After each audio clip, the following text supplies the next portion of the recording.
देश दुनिया च वसदे पंजाबियों को खुशामदीद। मैं हरजिंदर सिंह रंधावा, तुस देख रहे हो पंजाब टैलीविजन और मेरे नाल ने भारत के साबका खेड मंत्री डॉक्टर मनोहर सिंह गिल, भारत के साबका chief चोण commissioner doctor Manohar Singh Gill. जदों ये कहते आ कि पंजाब विच ना मेरी इट आ ते ना मेरा एकड़ आ, पर मेरा दिल उत्थे ही, तो वो मेरा भी दिल बह जाता कि इस तरह के लफज किन्ने खड़ा च तैरते रहंदे आ दुनिया भर च बसे पंजाबी नूं प्यार करन वाले। सो मैनू बड़ा अटपटा लगता है कि जदों एक खिता जिहड़ा घुग वसदा सीगा, इहदे विचों चलो डॉक्टर साहब तो अपने काम करके अपने वड्डे अहुदियां करके दिल्ली जा बसे, लेकिन किन्ने पंजाबी जिहड़े अपनी भोए नूं तरसदे आ। मैं दूजी गल कर लवां कि डॉक्टर मनोहर सिंह गिल, मैं एक इन्हां दी इंटरव्यू देखदा सी ते वो इंटरव्यू देखण तो बाद मेरे मन च आया कि है तां इह खेड मंत्री ने, पर इन्हां नूं एक बैट्समैन वांग देखना, मतलब इन्हां दी इंटरव्यू करना, इन्हां नूं सवाल करने उस बॉलर वांग आ जिन्हों बॉलिंग करन लग्गिया जिन्हों हैलमेट पहनना पवे। सो डॉक्टर साहब दे नाल गल करते हैं। डॉक्टर साहब जी आया आखदा जी। सत श्री अकाल जी।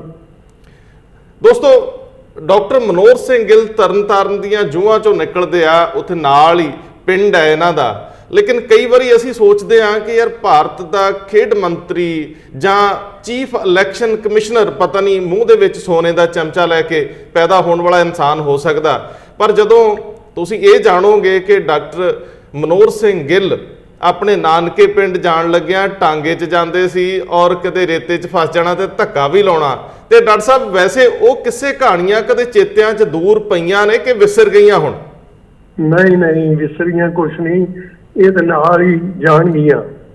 देखो, मैं छोटे पिंड का छोटा आदमी है, हल्दीनपुर पिंड भी छोटा है तो छोटे किसान। इनफैक्ट अफसोस तो यह है कि पंजाब दे उदों भी सी 30 साल पहलों दी गल्लां ते अज तो बिल्कुल ही ने जी।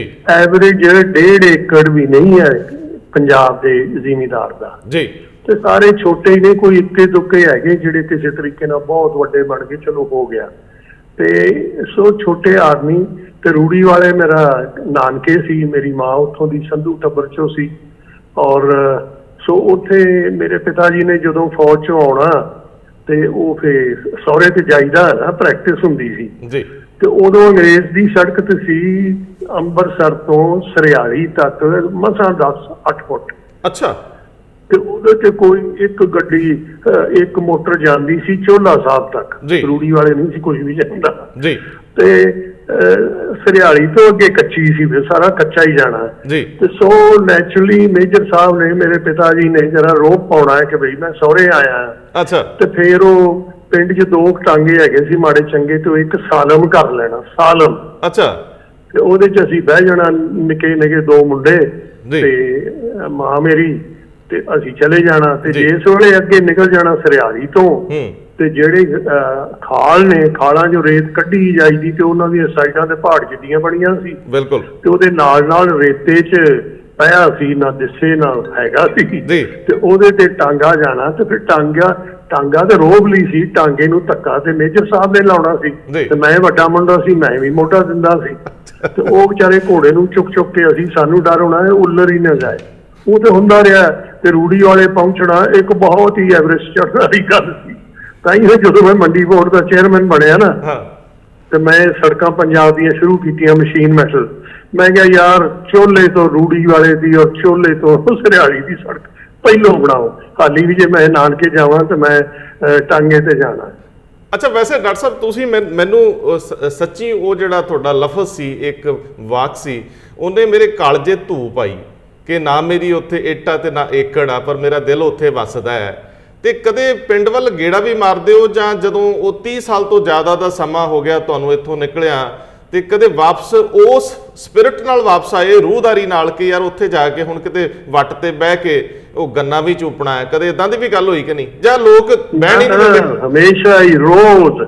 अज सवेरे मैं सरपंच है, कुड़ी सरजीत कौर हरिजन कुड़ी है, ਉਹਦੇ ਨਾਲ मैं रोज गल करदा ਹਾਂ अपने पिंड ਦੀਆਂ डेवलपमेंट ਦੀਆਂ। बाकी जे नंबरदार है तरसेम सिंह, ਉਹਦਾ ਪਿਓ बहुत जबरदस्त कबड्डी ਦਾ चैंपीयन सी। मेरा टंडोलकर ਉਹ ਹੀ ਸੀ, मक्खन सिंह इत्थों ਵੱਡਾ ਮੁੰਡਾ ਸੀ। ਤੇ ਉਹ ਲਾਗੇ ਲਾਗੇ ਪਿੰਡਾਂ 'ਚ ਜਿਹੜੀ ਸਾਡੀ ਸਿੱਖਾਂ ਦੀ ਜੱਟਾਂ ਦੀ 5 ਬੰਦਿਆਂ ਦੀ ਕਬੱਡੀ ਆ ਤੇ ਇੱਕ ਨੂੰ ਹੱਥ ਲਾਉਣਾ ਤੇ ਥੱਪੜ ਮਾਰ ਕੇ ਆ ਜਾਣਾ ਤੇ ਉਹ ਫੜੇ। ਉਹਦੇ ਵਿੱਚ ਉਹ ਤੇ ਮੁੰਡਾ ਐਸਾ ਸੀ ਰੇਸ ਵਾਲਾ ਕਿ ਉਸੈਨ ਬੋਲਟ ਵਰਗਾ ਸੀ। ਤੇ ਉਹਦਾ ਮੁੰਡਾ ਜਿਹੜਾ ਹੈ ਉਹਦੇ ਨਾਲ ਮੇਰਾ ਖਾਸ ਰਿਸ਼ਤਾ, ਮੇਰਾ ਸਾਰੇ ਪਿੰਡ ਨਾਲ ਰਿਸ਼ਤਾ ਹੈ। ਮੈਂ ਤਾਂ ਰੋਜ਼ ਉਹਨਾਂ ਦਾ ਪੁੱਛਦਾ ਤੇ ਅੱਜ ਵੀ ਸਵੇਰੇ ਹੁਕਮ ਦਿੱਤੇ ਕਿ ਯਾਰ ਆਹ ਕਰਾ ਲਓ। ਮੜੀਆਂ ਮੈਂ ਬਣਾ ਕੇ ਦਿੱਤੀਆਂ ਦੋਵੇਂ ਪਾਸੇ। ਹਾਂਜੀ, ਤੇ ਮੜੀਆਂ ਦੇ ਵਿੱਚੋਂ ਮੈਂ ਕਿਹਾ ਰੰਬਾ ਫੜੋ ਨਹੀਂ ਤੇ ਮੈਂ ਆਉਂਗਾ, ਮੈਂ ਫੜੂੰਗਾ। ਤੇ ਉਹ ਮੋਥਰਾ ਜੋ ਗਿਆ ਉਹਨੂੰ ਸਾਫ਼ ਕਰੋ, ਕਿਉਂਕਿ ਮੈਂ ਪੰਜਾਬ ਦੇ ਪਿੰਡਾਂ ਦੀਆਂ ਮੜੀਆਂ ਮੈਂ ਕਿਹਾ ਦੀਵਾਰ ਹੋਵੇ 3-4 ਫੁੱਟ ਦੀ, ਅੱਗੇ ਗੇਟ ਹੋਵੇ ਕਾਲਾ ਮੈਟਲ ਦਾ, ਅੰਦਰ ਇੱਕ ਵਧੀਆ ਬਰਾਂਡਾ ਪਾਓ, ਮੈਂ ਪੈਸੇ ਦਿੰਦਾ 5-6 ਲੱਖ, ਤੇ ਥੜਾ ਬਣਾਓ, ਉਹਦੇ ਉੱਤੇ ਵੀ ਛੱਤ ਪਾਓ ਤਾਂ ਕਿ ਜੇ ਮੀਂਹ 'ਚ ਕੋਈ ਕਰਨਾ ਹੋਵੇ ਸੰਸਕਾਰ ਤੇ ਕਰ ਲਈਏ। ਸੋ ਮੇਰਾ ਤੇ ਰੁਝਾਨ ਅੱਜ ਵੀ ਦੀਨਪੁਰ 'ਚ ਹੀ ਰਹਿੰਦਾ। ਅੱਛਾ, ਵੈਸੇ ਡਾਕਟਰ ਸਾਹਿਬ ਜੇ ਮੇਰਾ ਉੱਥੇ ਕੁਝ ਹੈ ਨਹੀਂ ਤੇ ਉਹਦਾ ਕੀ ਮਤਲਬ ਹੈ? ਦੀਨਪੁਰ ਤੇ ਹੈਗਾ ਨਾ। ਹਾਂ, ਇਹ ਤੇ ਗੱਲ ਹੈ। ਉਹ ਤਾਂ ਹੀ ਮੈਂ ਕਿਹਾ ਨਾ ਵੀ ਮੇਰੀ ਸਿੱਧੀ ਗੱਲ ਨੂੰ ਵੀ ਤੁਸੀਂ ਪੁੱਠੇ ਪਾਸਿਓਂ ਲੈਣਾ। ਉਹ ਇਦਾਂ ਹੀ ਆ ਨਾ ਵੀ ਜਿੱਦਾਂ ਕਹਿੰਦੇ ਨਾ, ਵੈਸੇ ਤਾਂ ਆਮ ਤੌਰ ਤੇ ਬੈਟਸਮੈਨ ਕਹਿੰਦੇ ਆ ਵੀ ਇਹ ਤੇਜ਼ ਗਤੀ ਵਾਲਾ ਜਿਹੜਾ ਬਾਲਰ ਆ ਨਾ, ਐਵੇਂ ਕਿਤੇ ਇੱਧਰ ਉੱਧਰ ਬਾਲ ਮਾਰੂਗਾ, ਹੈਲਮਟ ਪਾ ਲਓ, ਹੋਰ ਕਈ ਪੈਡ ਬੰਨ ਲਓ। ਪਰ ਤੁਹਾਨੂੰ ਸਵਾਲ ਕਰਨ ਵਾਲੇ ਨੂੰ ਵੀ ਪਹਿਲਾਂ ਅੱਗਾ ਪਿੱਛਾ ਵੇਖਣਾ ਪੈਂਦਾ ਹੈ ਕਿ ਡਾਕਟਰ ਸਾਹਿਬ ਪਤਾ ਨਹੀਂ ਕਿੱਧਰੋਂ ਗੱਲ ਘੁਮਾ ਕੇ ਕਿੱਧਰ ਲੈ। ਹੁਣ ਸਵਾਲ ਬੜਾ ਅਹਿਮ ਆ ਜੀ। ਅਸੀਂ ਨਾ ਡਾਕਟਰ ਸਾਹਿਬ ਮੁੱਦਾ ਇੱਕ ਖੇਤੀ ਨਾਲ ਸੰਬੰਧਿਤ ਲੈਣਾ ਬੜਾ ਹੀ ਅਹਿਮ ਹੈ, ਲੇਕਿਨ ਉਸ ਤੋਂ ਪਹਿਲਾਂ ਇੱਕ ਆਖਰੀ ਸਵਾਲ ਆ, ਗੁੱਸਾ ਨਾ ਕਰਿਓ, ਮੇਰੀ ਬਾਲ ਲੈ ਲਿਓ, ਭਾਵੇਂ ਹੌਲੀ ਜੀ ਖੇਡ ਲਿਓ।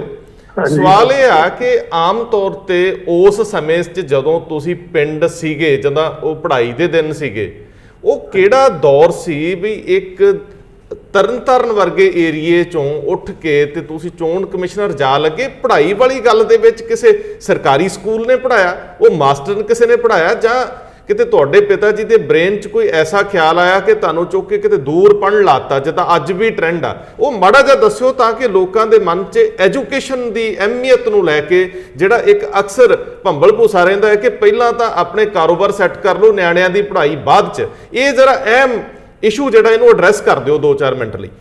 ਨਹੀਂ, ਮੇਰੇ ਪਿਤਾ ਜੀ ਦਾ ਹਿਸਾਬ ਹੋਰ ਸੀ, ਸਾਡਾ ਹਿਸਾਬ ਹੋਰ ਸੀ। ਮੈਂ ਪ੍ਰਾਇਮਰੀ ਪਿੰਡ ਦੇ ਦੀਨਪੁਰ 'ਚ ਪੜ੍ਹਿਆ। ਅੱਛਾ, ਬੜਾ ਵਧੀਆ ਸਾਡਾ ਟੀਚਰ ਸੀ, ਉਹ ਗੁਰਦੁਆਰੇ ਦਾ ਗ੍ਰੰਥੀ ਵੀ ਸੀ ਤੇ ਨਾਲ ਸਾਡਾ ਟੀਚਰ ਵੀ ਸੀ, ਤੇ ਉੱਥੇ ਮੈਂ ਪੜ੍ਹਿਆ। ਫਿਰ ਮੈਂ Guru Arjan Dev Khalsa high school, Mehtab Singh great principal, ਵਲੈਤ ਵਰਗਾ ਅੱਜ ਮੈਂ ਕਹੂੰਗਾ। ਹਾਂਜੀ, ਸਾਰਾ ਤਰਨਤਾਰਨ ਉਹਨੂੰ ਅੱਜ ਵੀ ਜਾਣਦਾ ਹੈ। ਠੀਕ ਹੈ, ਤੇ ਉਹ ਬਹੁਤ ਸ਼ਾਨਦਾਰ ਸਕੂਲ ਸਿੱਖਾਂ ਨੇ ਬਣਾਇਆ ਸੀ ਉਦੋਂ ਪੈਸੇ ਪਾ ਕੇ ਹਿੰਮਤ ਨਾਲ। ਉਹਦੇ ਵਿੱਚ ਵੀ ਮੈਂ ਬੈਠਾ 1.5 ਸਾਲ। ਲੇਕਿਨ ਮੈਂ ਇੱਕ ਗੱਲ ਆਪਣੇ ਪਿਤਾ ਜੀ ਨੂੰ, ਕਰਨਲ ਪ੍ਰਤਾਪ ਸਿੰਘ ਗਿੱਲ, ਸਾਰਾ ਪੰਜਾਬ ਜਾਣਦਾ ਹੈ ਜੀ, ਤੇ ਉਹ ਲਿਖਦੇ ਬਹੁਤ ਸੀ ਇੱਧਰ ਉੱਧਰ ਜੋ ਵੀ ਕਰਦੇ ਸੀ, ਤੇ ਉਹਨਾਂ ਨੇ ਫੌਜ ਵਿੱਚ ਮੇਜਰ ਸੀ, ਤੇ ਉਹਨਾਂ ਨੂੰ ਪਤਾ ਨਹੀਂ ਕਿੱਥੋਂ ਪਤਾ ਲੱਗਾ, ਇਹ ਮੈਂ ਪੁੱਛਣਾ ਹੀ ਭੁੱਲ ਗਿਆ, ਪਰ ਉਹ ਚਲੇ ਗਏ, 20 ਸਾਲ ਹੋ ਗਏ, ਤੇ ਕਿ ਉਹਨਾਂ ਨੂੰ ਕਿੱਥੋਂ ਖਿਆਲ ਆਇਆ ਤੇ ਅਚਾਨਕ 10 ਮਾਰਚ ਨੂੰ 1947 ਆਜ਼ਾਦੀ ਤੋਂ ਪਹਿਲੋਂ, ਤੇ ਇੱਕ ਦੂਸਰੇ ਦੀ ਕਟਾਵੱਡੀ ਅੰਮ੍ਰਿਤਸਰ 'ਚ ਵੀ ਹੋ ਰਹੀ ਸੀ, ਰਾਵਲਪਿੰਡੀ ਤੇ ਹੋ ਚੁੱਕੀ ਸੀ ਬਹੁਤ, ਤੇ ਉਹਨਾਂ ਨੇ Mussoorie Saint Georges college, Ireland ਦੇ ਕ੍ਰਿਸਚੀਅਨ ਬ੍ਰਦਰਜ਼ ਨੇ, ਉਹਨਾਂ ਦਾ 150 ਸਾਲ ਪੁਰਾਣਾ ਸਕੂਲ ਖੋਲਿਆ ਹੋਇਆ ਕ੍ਰਿਸਚਨਾਂ ਲਈ, ਗੋਰਿਆਂ ਲਈ, ਐਂਗਲੋ ਇੰਡੀਅਨ, ਕਿ ਵੀ ਉਹਨਾਂ ਦੀ ਮਦਦ ਕਰੀਏ। ਉਹਨਾਂ ਨੇ ਚੁੱਕ ਕੇ ਸਾਨੂੰ ਦੋਵਾਂ ਮੁੰਡਿਆਂ ਨੂੰ 10 ਮਾਰਚ ਨੂੰ ਅਸੀਂ ਅੰਮ੍ਰਿਤਸਰ ਤੋਂ ਚੜ੍ਹੇ, ਤੇ ਸਟੇਸ਼ਨ ਖਾਲੀ ਸੀ ਤੇ 4 ਸਵੇਰੇ ਖਤਰਾ ਸੀ, ਤੇ ਉਹ ਕਿਉਂਕਿ ਵਰਦੀ ਪਾਈ ਸੀ, ਫੌਜ ਦੇ ਅਫਸਰ ਸੀ, ਤੇ ਸਾਨੂੰ ਡਰ ਨਹੀਂ ਸੀ, ਤੇ ਉਹਨਾਂ ਨੇ ਜਾ ਕੇ ਸਾਨੂੰ ਉੱਥੇ ਛੱਡ ਆਏ।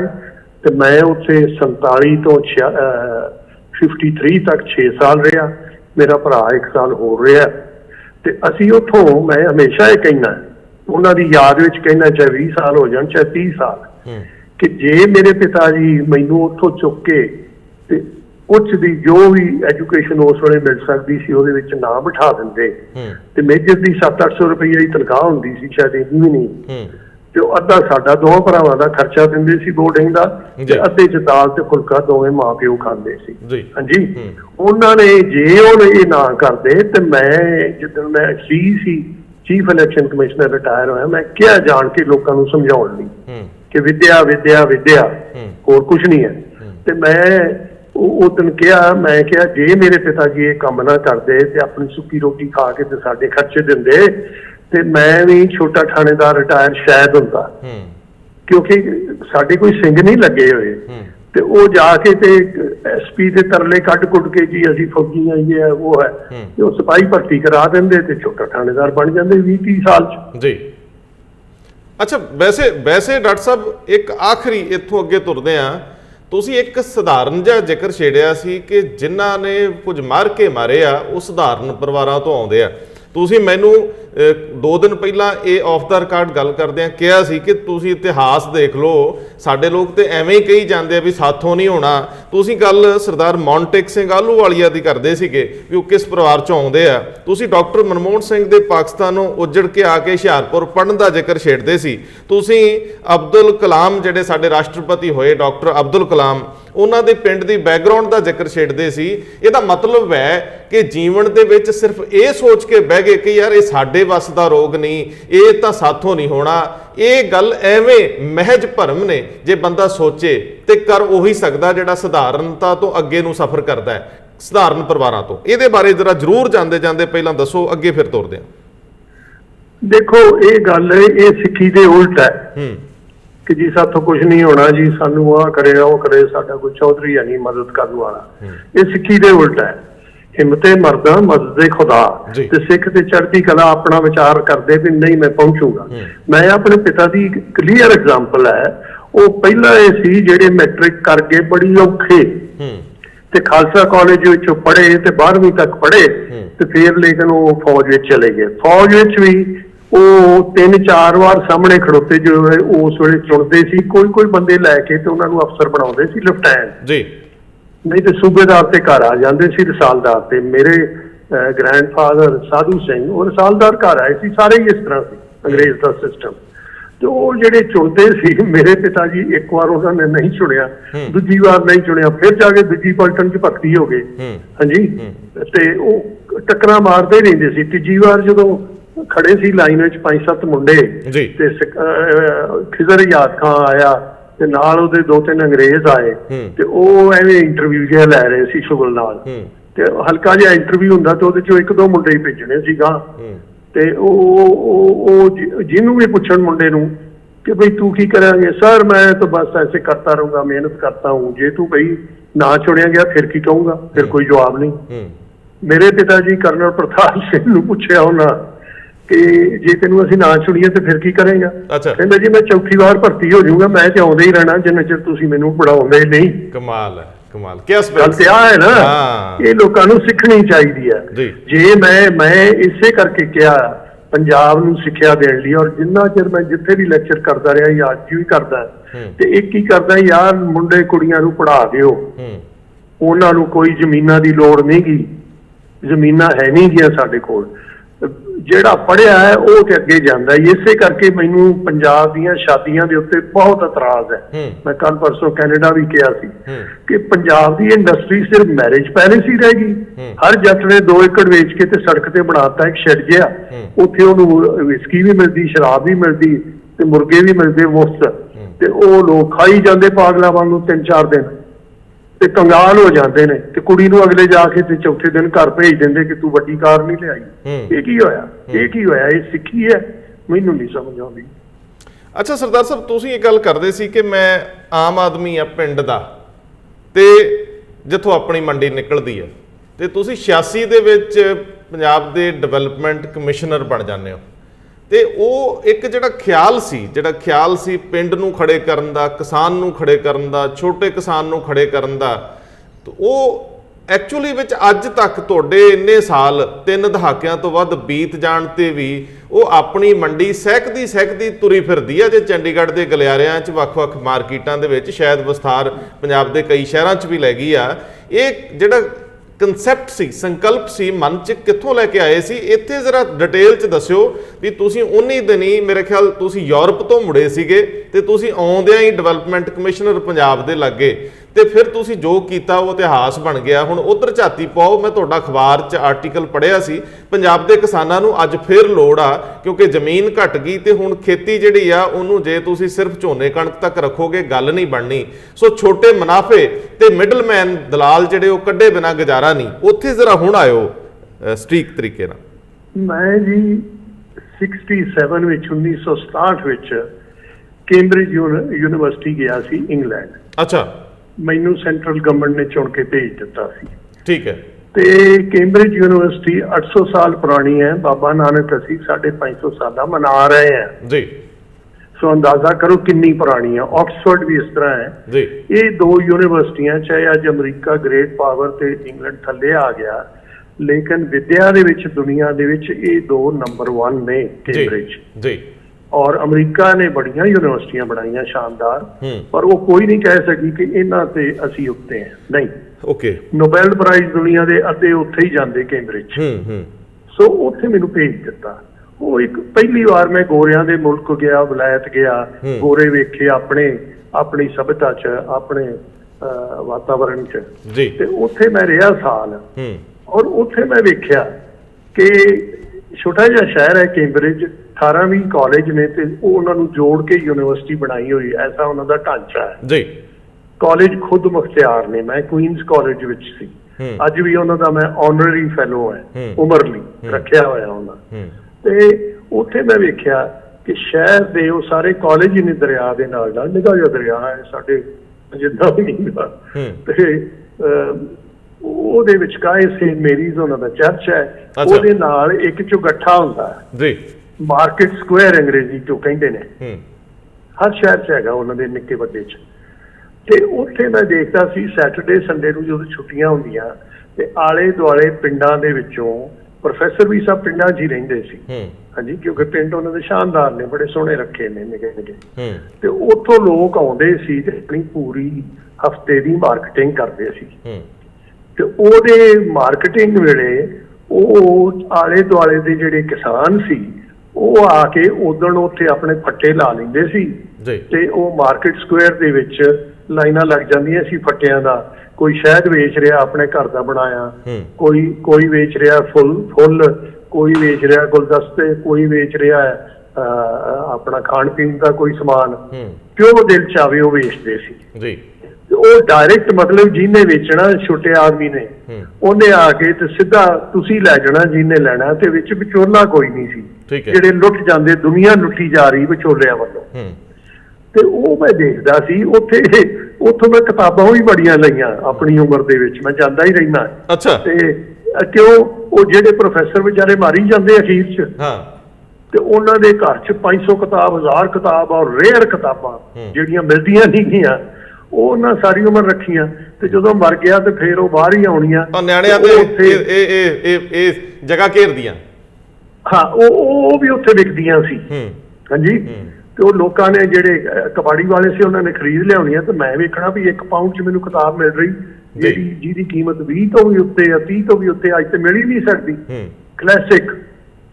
ਸੋ ਐਸਾ ਸਿਸਟਮ ਮੈਂ ਦੇਖਿਆ ਕਿ ਬਈ ਵਿਚੋਲਾ ਕੋਈ ਨਹੀਂ, ਉਹ ਸੈਟਰਡੇ ਨੂੰ ਆਉਂਦੇ ਨੇ ਤੇ ਲੋਕੀ ਰੱਜ ਕੇ ਉਹਨਾਂ ਕੋਲੋਂ ਸਮਾਨ ਸਮੂਨ ਲੈ ਜਾਂਦੇ ਨੇ। ਠੀਕ ਹੈ, ਜੋ ਵੀ ਉਹ ਉਗਾਉਂਦੇ ਨੇ, ਕੋਈ ਸਬਜ਼ੀ ਉਗਾਉਂਦੇ, ਕੋਈ ਹੋਰ ਚੀਜ਼ਾਂ ਜੋ ਵੀ ਹੈ, ਉਹ ਮੇਰੇ ਦਿਮਾਗ 'ਚ ਖੁੱਭਿਆ ਹੋਇਆ ਸੀ। ਤੇ ਜਦੋਂ ਮੈਂ ਡਿਵੈਲਪਮੈਂਟ ਕਮਿਸ਼ਨਰ 1986 'ਚ ਮੈਨੂੰ ਬਣਾ ਦਿੱਤਾ, 85 'ਚ ਬਣਾ ਦਿੱਤਾ, 85 ਤੋਂ 88 ਨਵੰਬਰ ਤੱਕ ਮੈਂ ਰਿਹਾ, 3 ਸਾਲ ਸਵਾ ਸਾਲ। ਤੇ ਉਹ ਜਦੋਂ ਬਣਾ ਦਿੱਤਾ, ਸਿਦਾਰ ਸ਼ੰਕਰ ਰੇ ਮਾਲਕ ਸੀ, ਗਵਰਨਰ ਰਾਜ ਸੀ, ਉਹਦੀ ਰਾਜੀਵ ਗਾਂਧੀ ਨਾਲ ਬਿਲਕੁਲ ਸਿੱਧੀ ਸੁਰ ਸੀ। ਤੇ ਇਸ ਕਰਕੇ ਮੈਨੂੰ ਡਿਵੈਲਪਮੈਂਟ ਕਮਿਸ਼ਨਰ ਬਣਾ ਦਿੱਤਾ, ਜੋ ਕੈਰੋਂ ਦੀ ਬਣਾਈ ਹੋਈ ਨੌਕਰੀ ਸੀ। ਤੇ ਮੈਂ ਸਾਰੇ ਰੂਰਲ ਦਾ, ਸਾਰੇ ਪੇਂਡੂ ਮਹਿਕਮਿਆਂ ਦਾ ਮੈਂ ਮਾਲਕ ਬਣ ਗਿਆ। ਅੱਛਾ, ਤੇ ਗਵਰਨਰ ਰੂਲ ਦੇ ਵਿੱਚ ਮੈਂ ਉਹਨਾਂ ਦਾ ਹੀ ਪ੍ਰਧਾਨ ਤੇ ਉਹਨਾਂ ਦਾ ਹੀ ਸੈਕਟਰੀ ਤੇ ਉਹਨਾਂ ਦਾ ਹੀ ਮਿਨਿਸਟਰ। ਤੇ ਰੇ ਮੇਰੇ ਤੇ ਛੱਡੀ ਸੀ ਵੀ ਕੱਲਾ ਜੱਟ ਤੇ ਸਾਡੇ ਕੋਲ ਹੈਗਾ, ਉਹ ਵੀ ਤਰਨ ਤਾਰਨ ਦਾ, ਜਿੱਥੇ ਅਸੀਂ ਉਦੋਂ ਗੋਲੀ ਬਹੁਤ ਚੱਲਦੀ ਸੀ ਇੱਧਰ ਉੱਧਰ, ਤੇ ਅਸੀਂ ਜਾਂਦੇ ਵੀ ਨਹੀਂ, ਕੋਈ ਵੀ ਨਹੀਂ ਸੀ ਜਾਂਦੇ, ਅਫਸਰ ਨਹੀਂ ਸੀ ਜਾਂਦੇ, ਬਿਆਸ ਨਹੀਂ ਸੀ ਲੰਘਦੇ। ਤੇ ਇਹ ਠੀਕ ਹੈ, ਇਹਨੂੰ ਕਰਨ ਦਿਓ ਜੋ ਕਰਦਾ। ਤੇ ਮੇਰੇ ਦਿਲ 'ਚ ਇਹ ਸੀ ਕਿ ਮਨਾ ਇਹ ਹੁਣ ਤੇਰੀ ਆਖਰੀ 2-3 ਸਾਲ ਦੀ ਨੌਕਰੀ, ਫਿਰ ਤੂੰ ਕਿਤੇ ਚਲੇ ਜਾਏਗਾ ਆਪਣਾ ਦਿੱਲੀ, ਉੱਥੋਂ ਰਿਟਾਇਰ ਹੋ ਜਾਏਗਾ, ਗਾਇਬ ਹੋ ਜਾਏਗਾ, ਤੇ ਹੁਣ ਜੋ ਕਰ ਸਕਦਾ ਕਰ ਲੈ। ਮੈਨੂੰ ਇਹ ਵੀ ਸੱਚੀ ਗੱਲ ਦੁੱਖ ਸੀ ਕਿ ਇਹ ਬਹੁਤ ਦੁੱਖ ਹੈ ਪਿੰਡਾਂ ਦੇ ਉੱਤੇ। ਤਰਨਤਾਰਨ ਤੇ ਖਾਸ ਸੀ, ਤੁਹਾਨੂੰ ਪਤਾ ਹੈ, ਗੁਰਦਾਸਪੁਰ ਤਰਨਤਾਰਨ ਦੇ, ਤੇ ਮੈਨੂੰ ਦੁੱਖ ਸੀ। ਤੇ ਮੈਂ ਕਿਹਾ ਮਨਾ ਹੁਣ ਇਹਨਾਂ ਦਾ ਜੋ ਮੈਂ ਕਰ ਸਕਦਾ ਉਹ ਮੈਂ ਕਰਾਂ। ਮੈਨੂੰ ਫਿਰ ਇਹ ਖਿਆਲ ਆਇਆ ਕਿ ਬਈ ਮੈਂ ਚੰਡੀਗੜ੍ਹ ਦੇ ਆਲੇ ਦੁਆਲੇ ਸ਼ੁਰੂ ਕਰਾਂ, ਤੇ ਮੰਡੀ ਬੋਰਡ ਦਾ ਮੈਂ ਹਾਕਮ ਹੈ, ਤੇ ਮੈਂ ਇੱਥੇ ਇੱਕ ਸੈਕਟਰ ਦੇ ਵਿੱਚ ਲਾ ਦਿਆਂ ਇੱਕ ਦਿਨ। ਤੇ ਪਹਿਲੋਂ ਮੈਂ 10-12 ਮੀਲ ਚੰਡੀਗੜ੍ਹ ਦੇ ਚੱਕਰ ਵਿੱਚ ਪਿੰਡਾਂ ਜਾ ਕੇ ਜਿਹੜੇ ਛੋਟੇ ਕਿਸਾਨ ਨੇ 5-6 ਏਕੜ ਵਾਲੇ, ਮੇਰਾ ਉਹਨਾਂ ਦੇ ਨਾਲ ਪ੍ਰੇਮ ਹੈ, ਬਾਕੀ ਦਿਆਂ ਦਾ ਮੈਨੂੰ ਕੋਈ ਖਾਸ ਖਿਆਲ ਨਹੀਂਗਾ। ਠੀਕ ਹੈ। ਕਦੀ ਵੀ ਨਹੀਂ ਰਿਹਾ ਸਾਰੀ ਉਮਰ 'ਚ। ਉਹ ਬਥੇਰਾ ਕੁਝ ਕਰਨ ਜੋਗੇ ਨੇ ਆਪਣਾ। ਹਾਂਜੀ। ਤੇ ਮੈਂ ਕਿਹਾ ਉਹਨਾਂ ਦੀ ਲਿਸਟ ਬਣਾਓ, ਅਫਸਰ ਮੈਂ ਕੱਢੇ ਮੰਡੀ ਬੋਰਡ ਚੋਂ ਬਾਹਰ, ਜਾਓ ਤੇ ਉਹਨਾਂ ਨੂੰ ਬੈਜ ਦਿਓ ਜਿਹੜਾ ਛਾਤੀ ਤੇ ਲਾ ਲੈਣ, ਬੁਸ਼ਰਟ ਤੇ। ਅੱਛਾ। ਹੈ ਕੁੜਤੇ ਤੇ ਲਾ ਲੈਣ ਕਿ ਇਹ ਮੰਡੀ ਬੋਰਡ ਮਤਲਬ ਛੋਟਾ ਕਿਸਾਨ ਹੈ, ਆਈਡੈਂਟੀਫਿਕੇਸ਼ਨ। ਠੀਕ ਹੈ। ਤੇ ਉੱਥੇ ਮੈਂ ਇੱਕ ਦਿਨ ਇੱਕ ਅੱਜ ਵੀ ਬਥੇਰੀ ਖੁੱਲੀ ਜਗ੍ਹਾ ਹੈਗੀ ਚੰਡੀਗੜ੍ਹ ਚ ਸੈਕਟਰ ਦੇ ਵਿੱਚ, ਤੇ ਉਦੋਂ ਤੇ ਬਹੁਤ ਹੀ ਸੀ ਜੀ। ਤੇ ਮੈਂ ਕਿਹਾ ਇਹਦੇ ਵਿੱਚ ਲਾ ਦਿਓ, ਟੇਬਲ ਟੂਬਲ ਤੁਸੀਂ ਲਿਆਓ, ਮੇਜ਼ ਮੂਜ਼, ਇਹਨਾਂ ਦੀ ਮਦਦ ਕਰੋ, ਸਾਡੇ ਕੋਲ ਪੈਸੇ ਹੈਗੇ ਮੰਡੀ ਬੋਰਡ 'ਚ, ਇਹਨਾਂ ਦਾ ਹੀ ਪੈਸਾ ਹੈ, ਤੇ ਉਹਨਾਂ ਨੂੰ ਲੈ ਕੇ ਆਓ ਤੇ ਉਹ ਕੋਈ ਗੋਭੀ ਵੇਚੇ, ਕੋਈ ਗਾਜਰ ਵੇਚੇ, ਕੋਈ ਕੁਛ ਵੇਚੇ, ਜੋ ਮਰਜ਼ੀ ਵੇਚਣ, ਆਪਣਾ ਮਾਲ। ਤੇ ਉਹ ਸਿੱਧਾ ਸ਼ਹਿਰ ਦੇ ਵਿੱਚ ਮੈਂ ਇਸ਼ਤਿਹਾਰ ਵੰਡ ਦਿੱਤੇ ਕਿ ਸਾਰੀਆਂ ਸਰਦਾਰਨੀਆਂ, ਬੀਬੀਆਂ, ਰਾਣੀਆਂ, ਮਾਈਆਂ, ਤਾਈਆਂ, ਕੁੜੀਆਂ ਉਹ ਆਉਣ ਤੇ ਉਹ ਆਪਣੇ ਘਰ ਲਈ ਡਾਇਰੈਕਟ ਤਾਜ਼ਾ ਸਭ ਕੁਝ ਲੈ ਜਾਣ ਤੇ ਉਹ ਸਸਤਾ ਲੈ ਜਾਣਗੀਆਂ। ਸਸਤਾ ਇਸ ਤਰ੍ਹਾਂ ਬਣਦਾ ਸੀ ਕਿ ਵਿਚੋਲੇ ਹੈ ਨਹੀਂ ਗੇ, ਤੇ ਜਿਹੜੇ ਜੱਟ ਨੂੰ ਗੋਭੀ 2 ਰੁਪਏ ਉਹ ਖੋ ਕੇ ਲੈ ਜਾਂਦੇ ਸੀ, ਹੁਣ ਉਹਨੂੰ 5 ਮਿਲ ਜਾਣਗੇ ਜਾਂ 6 ਮਿਲ ਜਾਣਗੇ। I am just giving figures. ਹਾਂਜੀ ਜੀ। ਤੇ ਜਿਨ੍ਹਾਂ ਨੂੰ ਜਾ ਕੇ ਉਹੋ ਹੀ ਗੋਭੀ 15-18 ਦੀ ਵੇਚਦੇ ਸੀ, ਉਹਨਾਂ ਨੂੰ 10 ਰੁਪਏ 'ਚ ਮਿਲ ਜੂ। ਤੇ ਮੈਂ ਫਿਰ ਉਹਦਾ ਪੈਂਫਲੇਟ ਲਿਖਿਆ ਅੰਗਰੇਜ਼ੀ ਪੰਜਾਬੀ 'ਚ, ਉਹ ਅੱਜ ਵੀ ਉੱਥੇ ਰੋਲਦਾ ਫਿਰਦਾ ਹੋਏਗਾ। ਆਪਣੀ ਮੰਡੀ ਉਹਦਾ ਮੈਂ ਨਾਂ ਰੱਖਤਾ। ਮੇਰੇ ਦਿਮਾਗ 'ਚ ਇਹੋ ਜਿਹੀਆਂ ਚੀਜ਼ਾਂ ਆ ਜਾਂਦੀਆਂ ਪੁੱਠੀਆਂ ਸਿੱਧੀਆਂ।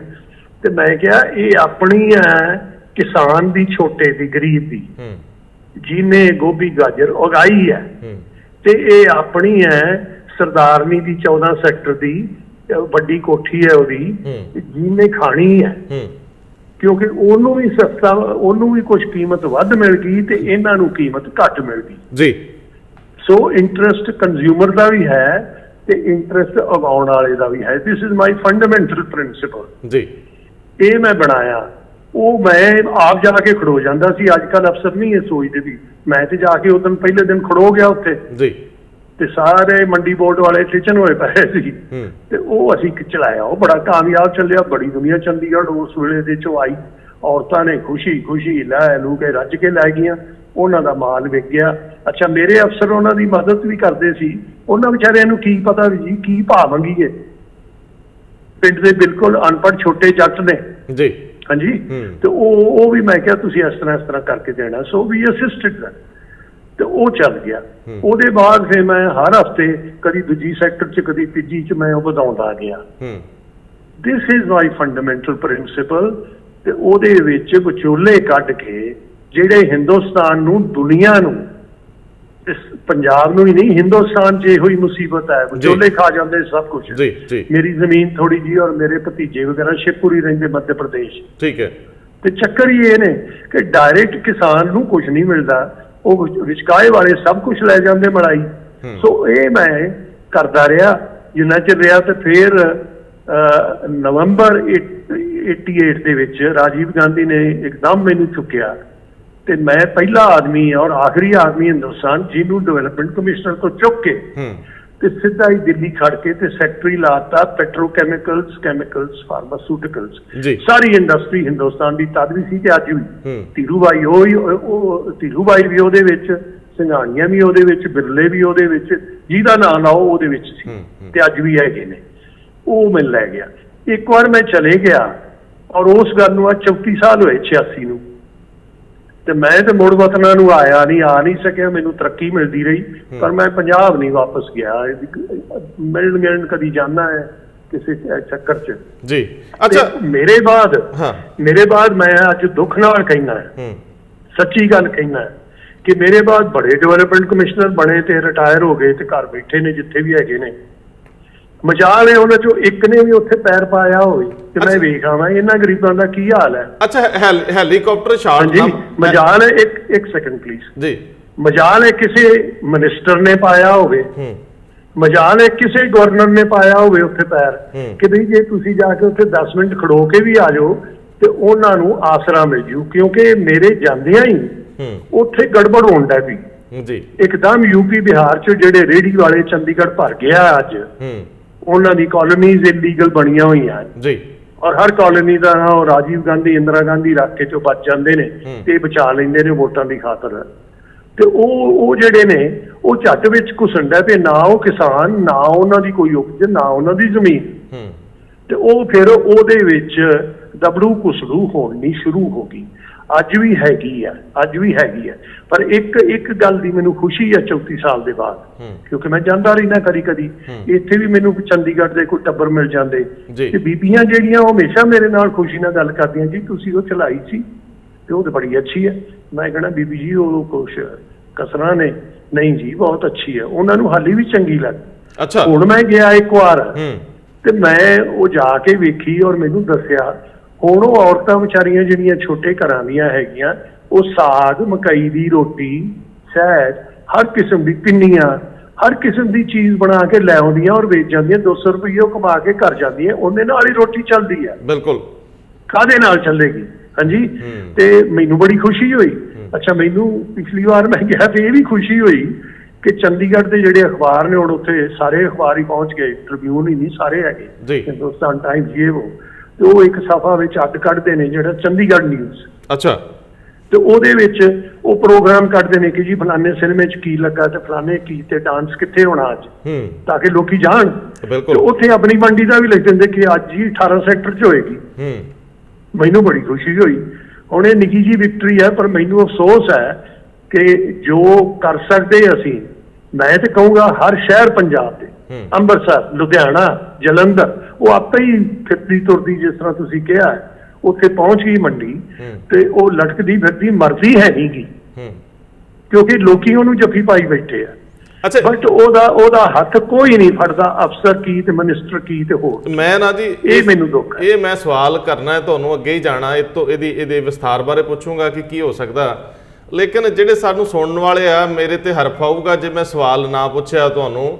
ਤੇ ਮੇਰੀ ਬੇਨਤੀ ਹੈ ਵੀ ਉਹ ਇੰਡੀਅਨ ਸਕਿੱਪਰ ਜਿਹੜਾ MS ਧੋਨੀ ਵਾਂਗ ਤੁਸੀਂ ਕਿਤੇ ਹੈਲੀਕਾਪਟਰ ਸ਼ਾਟ ਨਾ ਮਾਰਿਓ ਇਸ ਮਾਮਲੇ 'ਚ, ਵੀ ਜਦੋਂ ਤੁਸੀਂ ਅੰਬਾਨੀਆਂ ਦੀ, ਅਡਾਨੀਆਂ ਦੀ, ਜਦੋਂ ਤੁਸੀਂ ਬਿਰਲਿਆਂ ਟਾਟਿਆਂ ਦੀ ਗੱਲ ਕਰਦੇ, ਪੈਟਰੋਕੈਮੀਕਲਸ ਦੀ, ਤੇ ਮੇਰੇ ਸਰੋਤੇ ਪੁੱਛਣਗੇ ਵੀ ਤੁਸੀਂ ਡਾਕਟਰ ਸਾਹਿਬ ਨੂੰ ਇਹ ਕਿਉਂ ਨਾ ਪੁੱਛਿਆ ਕਿ ਕਿਸੇ ਨੇ ਤੁਹਾਡਾ ਈਮਾਨ ਖਰੀਦਣ ਦੀ ਕੋਸ਼ਿਸ਼ ਨਾ ਕੀਤੀ, ਜਦੋਂ ਸਾਰਾ ਭਾਰਤ 'ਚੋਂ ਬਹੁ ਗਿਣਤੀ ਲੋਕ ਕਰਪਟ ਹੋਈ ਜਾਂਦੇ ਆ ਜਾਂ ਦੋਸ਼ ਲੱਗੀ ਜਾਂਦੇ ਆ, ਉਦੋਂ ਤੁਸੀਂ ਬਚੇ ਕਿੱਦਾਂ? ਜਾਂ ਕਦੇ ਤੁਹਾਨੂੰ ਕਿਸੇ ਨੇ ਇਹੋ ਜਿਹੀ ਆਫਰ ਤਾਂ ਨਹੀਂ ਕੀਤੀ ਕਿ ਤੁਸੀਂ ਵੀ ਆ ਜਾਓ ਜੀ ਇਸ ਹਮਾਮ ਦੇ ਵਿੱਚ, ਵਾਹਵਾ ਰੰਗ ਆ?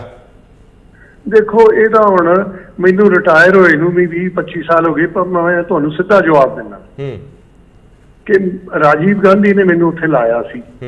ਸਾਲ ਦੇ ਬਾਅਦ ਉਹ ਲੈ ਗਿਆ ਸੀ, ਮਤਲਬ ਅਫਸਰ ਖਿੜੇ ਹੋ, ਮੇਰਾ ਕੋਈ ਉਹਦੇ ਨਾਲ ਰਿਸ਼ਤਾ ਵਿਚਾਰੇ ਨਾਲ ਥੋੜਾ ਸੀ। ਯਾਰ ਮੈਨੂੰ ਕੀ ਜਾਣਦਾ ਹੋਏਗਾ, ਅਫਸਰ ਹੀ ਇੱਕ IAS ਤੇ ਪ੍ਰਾਈਮ ਮਿਨਿਸਟਰ ਲਈ ਬੇਅੰਤ ਹੁੰਦੇ ਨੇ। ਹਾਂਜੀ, ਤੇ ਸਾਡੇ ਇੱਕ ਗੱਲ ਤੁਹਾਨੂੰ ਮੈਂ ਦੱਸਦੇ ਆ, ਮੇਰੇ ਵਰਗਿਆਂ ਦੇ ਚਾਚੇ ਦਿੱਲੀ ਗਵਰਨਮੈਂਟ ਵਿੱਚ ਕੋਈ ਨਹੀਂ, ਨਾ ਉਦੋਂ, ਨਾ ਅੱਜ, ਨਾ ਕੱਲ ਨੂੰ। ਅਸੀਂ ਤੇ ਆਪਣੀ ਹਿੰਮਤ ਤੇ ਜੋ ਕੁਝ ਬਣਦੇ ਆ, ਜਿਹੜੇ ਹੋਰ ਵੀ ਮੌਂਟੇਕ ਵਰਗੇ ਬਣੇ ਨੇ। ਅੱਛਾ, ਐਨੀਵੇ, ਸੋ ਉਹਨੇ ਬਣਾਇਆ ਸੀ। ਸਾਲ ਬਾਅਦ ਉਹ ਇਲੈਕਸ਼ਨ ਹਾਰ ਗਿਆ 89 ਨਵੰਬਰ ਵਿੱਚ, ਤੇ ਆ ਗਿਆ VP ਸਿੰਘ, ਉਹਨਾਂ ਦਾ ਮੁਕਾਬਲਾ ਸੀ, ਹਾਲਾਂਕਿ ਕਾਂਗਰਸ ਚ ਗਿਆ ਸੀ। ਹਾਂਜੀ, ਔਰ ਉਹ ਬਹੁਤ ਸਖਤ ਲੜਾਈ ਸੀ। VP ਸਿੰਘ ਆ ਗਿਆ, ਉਹਨੂੰ ਮੇਰਾ ਕੋਈ ਪਤਾ ਨਹੀਂ ਵੀ ਕਿੱਥੋਂ ਆਇਆ ਤੇ ਕੌਣ ਹੈ। ਇੰਨੀ ਇੰਡਸਟਰੀ, ਆਮ ਉਹਨਾਂ ਦਾ ਰੂਲ ਹੁੰਦਾ ਕਿ ਇਹਨੂੰ ਕੱਢੋ ਜੀ, ਇਹ ਰਾਜੀਵ ਲਿਆਇਆ ਹੋਣਾ, ਹੁਣ ਆਪਾਂ ਆਪਣਾ ਲਾਈਏ, ਇਹ ਅਸੂਲ ਹੈ ਹਿੰਦੁਸਤਾਨ ਦਾ, ਅਨਫੋਰਚੂਨੇਟਲੀ, ਬਦਕਿਸਮਤੀ ਨਾਲ। ਹਾਂਜੀ, ਉਹਨੇ ਨਹੀਂ ਮੈਨੂੰ ਬਦਲਾਇਆ। ਕਿਉਂ ਨਹੀਂ ਬਦਲਾਇਆ? ਮੈਂ ਵੀ ਹੈਰਾਨ। ਅੱਛਾ, ਉਹਦੇ ਬਾਅਦ ਉਹ ਵੀ ਲੱਥ ਗਿਆ। ਸਾਲ ਬਾਅਦ ਚੰਦਰ ਸ਼ੇਖਰ ਆਇਆ, ਉਹਨੇ ਨਹੀਂ ਮੈਨੂੰ ਕੱਢਿਆ ਕਿ ਇਹਨੂੰ ਕੱਢੋ, ਕੋਈ ਆਪਣਾ ਬੰਦਾ ਬਿਹਾਰ ਦਾ, UP ਦਾ ਲਿਆਈਏ, ਤੇ ਇਹ ਕੌਣ ਹੈ? ਹਾਂਜੀ, ਉਹਨੇ ਵੀ ਮੈਨੂੰ ਰੱਖਿਆ। ਫਿਰ ਉਹਦੇ ਬਾਅਦ ਨਰਸਿਮਹਾ ਰਾਓ ਫਾਈਨਲੀ ਆ ਗਿਆ, ਉਹਨੇ ਵੀ ਮੈਨੂੰ ਰੱਖਿਆ।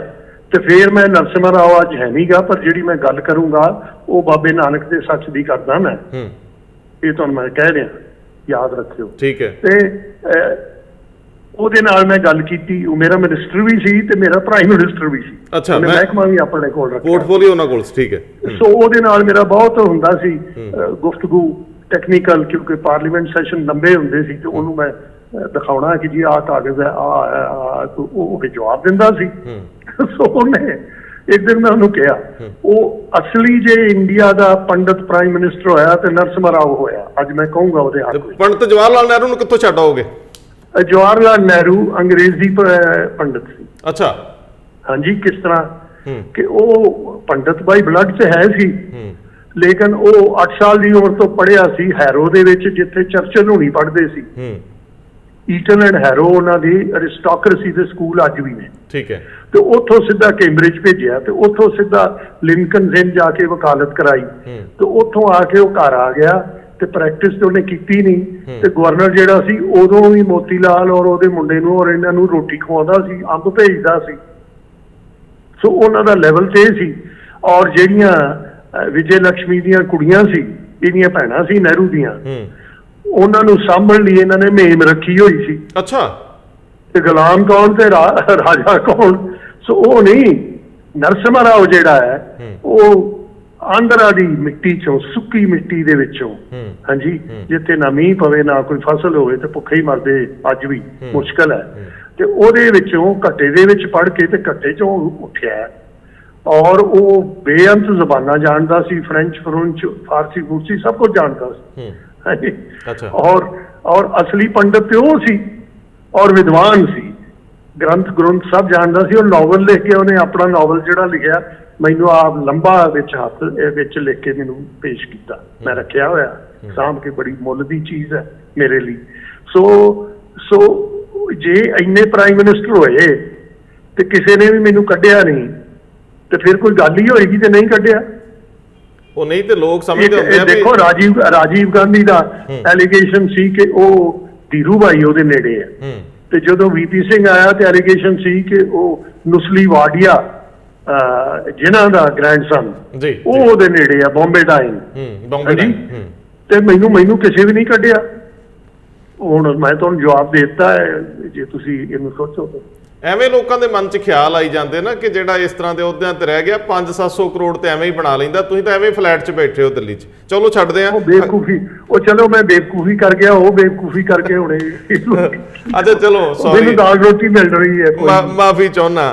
ਤੁਸੀਂ ਆਪਣੇ ਘਰ ਦੇ ਛੱਤ ਤੇ, ਟੈਰਸ ਤੇ ਜਦੋਂ ਦੂਰ ਤੱਕ ਅਸਮਾਨ ਵੇਖ ਲੈਂਦੇ ਹੋ ਨਾ, ਤੇ ਉਹ ਨਜ਼ਰ ਦੇ ਵਿੱਚ ਜਿਹੜੀ ਪਵਿੱਤਰਤਾ ਹੁੰਦੀ ਹੈ, ਮੇਰੇ ਖਿਆਲ ਉਹ ਬੜੀ ਵੱਡੀ ਕਮਾਈ ਹੈ। ਤੁਹਾਡੇ ਫਾਦਰ ਸਾਹਿਬ ਤੋਂ ਇਹ ਸੰਸਕਾਰ ਤੇ ਇਹ ਪੀੜ੍ਹੀਆਂ ਤੱਕ ਅੱਗੇ ਤੁਰਦੇ ਆ, ਤੁਹਾਡੇ ਬੱਚੇ ਵੀ ਬੜੇ ਕਾਮਯਾਬੀ ਨਾਲ ਅੱਗੇ ਤੁਰਦੇ। ਸੋ ਮੈਂ ਮੁੜ ਕੇ ਉੱਥੇ ਆਵਾਂ ਕਿ ਜਦੋਂ ਤੁਸੀਂ ਹੁਣ ਉਹਨੂੰ ਪਿਛਾਂਹ ਪਰਤ ਕੇ ਵੇਖਦੇ ਹੋ, ਇਹੋ ਜਿਹੀਆਂ ਮੰਡੀਆਂ ਦਾ, ਆਪਣੀ ਮੰਡੀ ਵਰਗੇ ਕਨਸੈਪਟ ਦਾ ਭਵਿੱਖ ਕੀ ਆ, ਜਦੋਂ ਪੰਜਾਬ ਦੇ ਵਿੱਚ ਇਸ ਵੇਲੇ ਰੌਲਾ ਪੈਂਦਾ ਕਿ ਜੇ MSP ਖਤਮ ਹੋ ਗਈ, ਮਿਨੀਮਮ ਸਪੋਰਟ ਪ੍ਰਾਈਸ ਨਾ ਰਹੀ, ਕੀ ਹੋਊਗਾ? ਕਿਸਾਨ ਕਿਹੜੇ ਖੂਹ 'ਚ ਪਊਗਾ? ਝੋਨਾ ਕਣਕ ਜੇ ਬੰਦ ਕਰਕੇ ਬਦਲਵਾਂ ਕੀ ਹੋ ਸਕਦਾ? ਸੋ ਇਹ ਬੜੇ ਵੱਡੇ ਝਮੇਲੇ ਆ। ਇਹਦੇ ਦਰਮਿਆਨ 'ਚ ਕਦੇ ਡਾਕਟਰ ਮਨੋਹਰ ਸਿੰਘ ਗਿੱਲ ਜਿਹੜਾ 2, 2.5, 4, 5 ਏਕੜ ਵਾਲਾ ਜੱਟ ਆ, ਕਦੇ ਮੁੜ ਕੇ ਪਿੰਡ ਦੀ ਜੂਹ 'ਚ ਫੇਰਾ ਪਾ ਕੇ ਖੇਤੀ ਕਰਨਾ ਚਾਹਵੇ ਤੇ ਉਹ ਇਹਨਾਂ ਲੋਕਾਂ ਦਾ ਭਵਿੱਖ ਕੀ ਵੇਖਦਾ? ਨਹੀਂ, ਜਿਹੜੀ ਚੀਜ਼ ਮੈਂ ਤੇ ਜੋ ਯਤਨ ਕਰਨਾ ਸੀ ਮੇਰੇ ਦਿਮਾਗ 'ਚ ਆਇਆ, ਮੈਂ ਕੀਤਾ ਤੇ ਫਿਰ ਮੈਂ ਚਲੇ ਗਿਆ।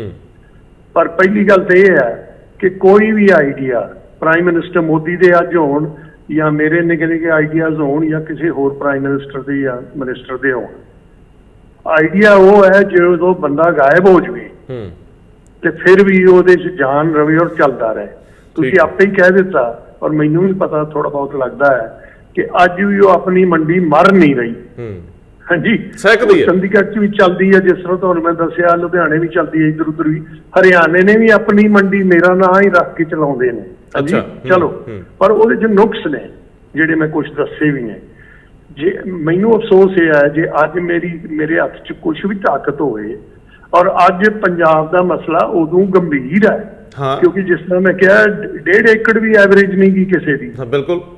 ਅੱਛਾ, ਜਿਹੜਾ ਮੈਨੂੰ ਪਤਾ, ਤੁਹਾਨੂੰ ਪਤਾ ਹੈ ਕਿ 5 ਜਾਂ 10 ਏਕੜ ਵਾਲਾ ਵੀ ਜਿਹੜਾ ਉਹ ਰੋਟੀ ਨਹੀਂ ਖਾ ਸਕਦਾ, ਕੁੜੀ ਨਹੀਂ ਵਿਆਹ ਸਕਦਾ, ਕੁੜੀ ਨਹੀਂ ਪੜ੍ਹਾ ਸਕਦਾ, ਕਿੱਥੋਂ ਕਰੇ ਉਹ?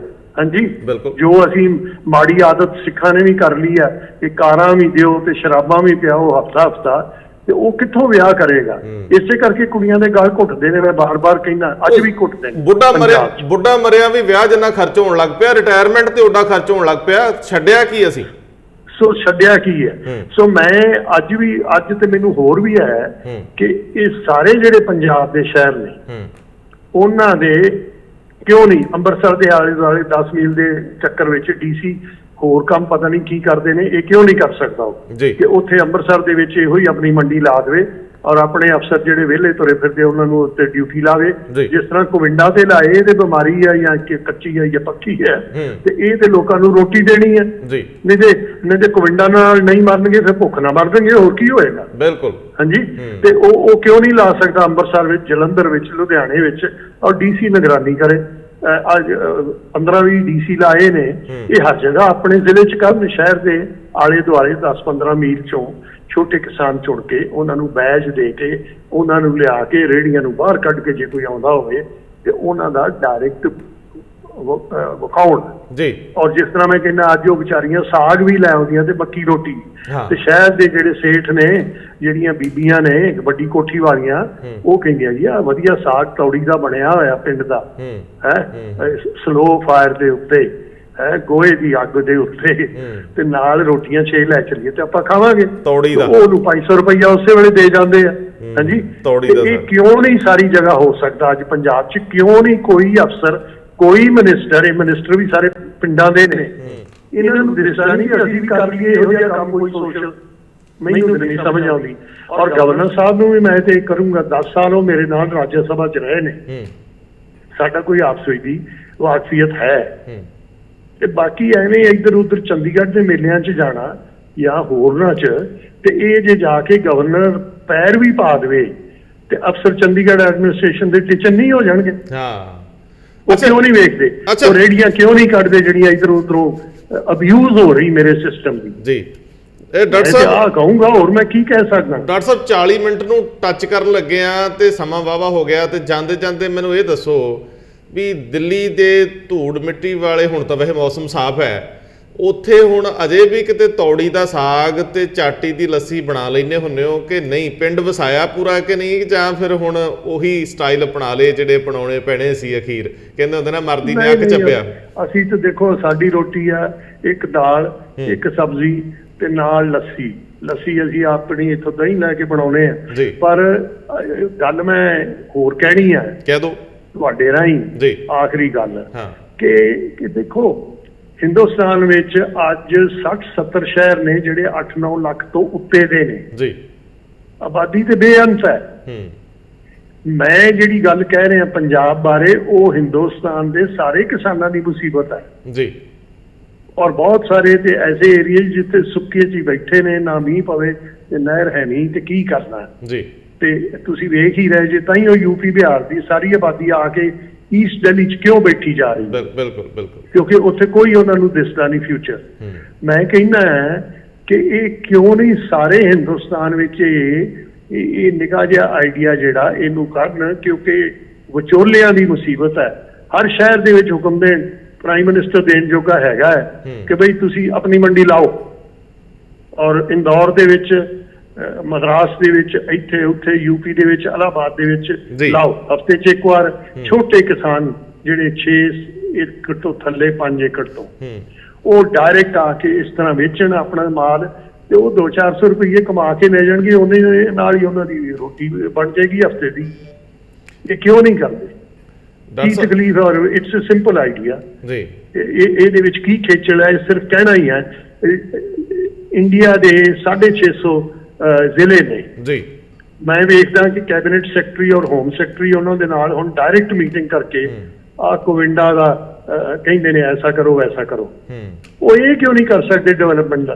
ਕਿ ਉਹਨਾਂ ਨਾਲ ਡਾਇਰੈਕਟ ਗੱਲ ਕਰਕੇ ਕਹਿਣ ਯਾਰ ਆਪਣੀ ਮੰਡੀ ਚਲਾਓ ਆਪਣੇ ਸ਼ਹਿਰ ਦੇ ਵਿੱਚ, ਹੈਦਰਾਬਾਦ ਦੇ ਵਿੱਚ, ਇੱਥੇ ਉੱਥੇ। ਹੈਦਰਾਬਾਦ 'ਚ 6 ਜਗ੍ਹਾ ਲੱਗੇਗੀ, 10 ਜਗ੍ਹਾ, ਐਡਾ ਵੱਡਾ ਸ਼ਹਿਰ ਹੈ ਇਲਾਹਾਬਾਦ ਦੇ ਵਿੱਚ। ਤੇ ਕਰੋ ਔਰ ਡਾਇਰੈਕਟ ਕਿਸਾਨਾਂ ਨੂੰ ਦਿਨ ਮਿੱਥੇ ਤੇ ਲਿਆਓ, ਤੇ ਉਹ ਵਿਚਾਰੇ ਆ ਕੇ 4 ਚੀਜ਼ਾਂ ਵੇਚ ਜਾਣ, ਜੋ ਵੀ ਸਾਗ ਸੂਗ ਹੈ, ਤੇ ਲੋਕੀ ਵੀ ਖੁਸ਼ ਤੇ ਉਹ ਵੀ ਖੁਸ਼। ਕਿਉਂ ਨਹੀਂ ਕਰਦੇ? ਮੈਂ ਤਾਂ ਕਹਿ ਹੀ ਸਕਦਾ ਨਾ। ਡਾਕਟਰ ਸਾਹਿਬ ਬਹੁਤ ਮਿਹਰਬਾਨੀ। ਪਾਤਰ ਸਾਹਿਬ ਦੀਆਂ 17 ਨੇ, ਜਾਂਦੇ ਜਾਂਦੇ ਬੋਲ ਲਵਾਂ, ਉਹ ਮੈਂ ਬੋਲਦਾ ਰਹਿਣਾ ਹੁੰਦਾ। ਵੈਸੇ ਅਰਥ ਤਾਂ ਕੋਈ ਨਹੀਂ ਇਹਨਾਂ ਚੀਜ਼ਾਂ ਦੇ, ਅਸੀਂ ਕਿਹੜਾ, ਸਾਡੇ ਲੋਕ ਸਮਝਦੇ ਨਹੀਂ, ਮੈਂ ਵੀ ਨਹੀਂ ਸਮਝਦਾ, ਗੱਲਾਂ ਕਰਨ ਜੋਗੇ ਹੀ ਆ ਕਿ ਮੈਂ ਰਾਵਾਂ ਤੇ ਨਹੀਂ ਤੁਰਦਾ, ਮੈਂ ਤੁਰਦਾ ਹਾਂ ਤਾਂ ਰਾਹ ਬਣਦੇ, ਯੁੱਗਾਂ ਤੋਂ ਕਾਫਲੇ ਆਉਂਦੇ, ਇਸੇ ਸੱਚ ਦਾ ਗਵਾਹ ਬਣਦੇ। ਇਹ ਲੋ ਜੋ ਮੱਥੇ 'ਚੋਂ ਫੁੱਟਦੀ ਅਸਲੀ ਤਾਜ ਹੁੰਦੀ, ਤਵੀ ਦੇ ਤਖਤ ਤੇ ਬਹਿ ਕੇ ਹੀ ਸੱਚੇ ਪਾਤਸ਼ਾਹ ਬਣਦੇ। ਸੋ ਮੈਨੂੰ ਲੱਗਦਾ ਕਿ ਜਿਹੜੇ ਵੀ ਤੁਰਨਗੇ ਰਾਹ ਉਹਨਾਂ ਲਈ ਮੋਕਲੇ ਹੁੰਦੇ ਜਾਣਗੇ, ਆਸਾਨ ਹੁੰਦੇ ਜਾਣਗੇ। ਪੈੜਾਂ ਪੈਂਦੀਆਂ ਰਹਿਣੀਆਂ, ਉਹਨਾਂ ਪੈੜਾਂ 'ਚ ਕੌਣ ਪੈਰ ਧਰਦਾ ਇਹ ਸਮੇਂ ਨੇ, ਵਕਤ ਨੇ ਫੈਸਲਾ ਕਰਨਾ ਹੁੰਦਾ। ਡਾਕਟਰ ਮਨੋਹਰ ਸਿੰਘ ਗਿੱਲ ਆਪਣੇ ਸਮਿਆਂ 'ਚ ਬਿਹਤਰ ਕਰਕੇ ਹੁਣ ਦੂਰ ਬੈਠੇ ਉਹਨਾਂ ਪੈੜਾਂ ਵੱਲ ਜਦੋਂ ਵੇਖਦੇ ਆ, ਕੋਈ ਵਿਰਲਾ ਟਾਵਾਂ ਹੀ ਭਾਵੇਂ ਤੁਰਦਾ ਹੋਵੇ, ਖੁਸ਼ੀ ਤਾਂ ਹੁੰਦੀ ਆ। ਸੋ ਆਪਣੀ ਮੰਡੀ ਵਰਗੇ ਕਨਸੈਪਟ ਲਿਆਉਣ ਵਾਲੇ ਡਾਕਟਰ ਮਨੋਹਰ ਸਿੰਘ ਗਿੱਲ ਪੰਜਾਬ ਨੂੰ ਘੁੱਗ ਵਸਦਾ ਵੇਖਣਾ ਚਾਹੁੰਦੇ ਆ, ਸੁਖੀ ਲੱਦਿਆ ਵੇਖਣਾ ਚਾਹੁੰਦੇ ਆ। ਵੱਖਰੀ ਗੱਲ ਆ ਕਿ ਸਾਡੇ ਦਿਨ ਵੱਧ ਤੋਂ ਬਦਤਰ ਹੋਈ ਜਾਂਦੇ ਆ, ਲੇਕਿਨ ਇੱਛਾ ਤੇ ਆਸ ਤੇ ਅਰਦਾਸ ਇਹ ਸਾਰੀਆਂ ਇਕੱਠੀਆਂ ਚੱਲਦੀਆਂ। ਸਾਨੂੰ ਆਸ਼ਾਵਾਦੀ ਰਹਿਣਾ ਚਾਹੀਦਾ। ਡਾਕਟਰ ਸਾਹਿਬ ਬਹੁਤ ਧੰਨਵਾਦ। ਬਹੁਤ ਮਿਹਰਬਾਨੀ ਜੀ। ਸਤਿ ਸ਼੍ਰੀ ਅਕਾਲ। ਸਤਿ ਸ਼੍ਰੀ ਅਕਾਲ।